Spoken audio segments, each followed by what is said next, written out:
Hello viewers, আসসালামু আলাইকুম। আশা করি আপনারা সবাই ভালো আছেন।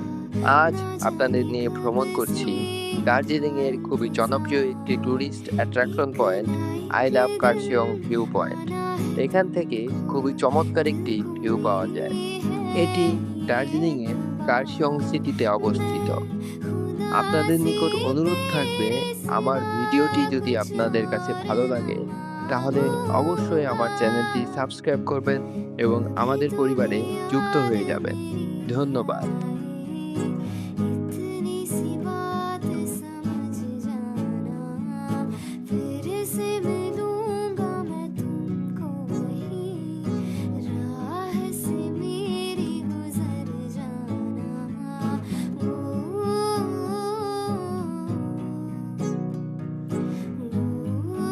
तेरा जिक्र जिसमें हुआ ना हो, मेरे पास ऐसा लम्हा ना हो, मैंने जिसमें तुझको मांगा नहीं, मेरे लब पे ऐसी दुआ ना हो।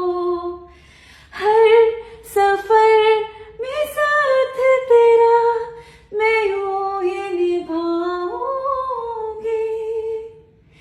कभी तुम्हें याद मेरी आए, इतनी सी बात समझ जाना, फिर से मिलूंगी मैं तुमको वहीं, राह से मेरी गुजर जाना।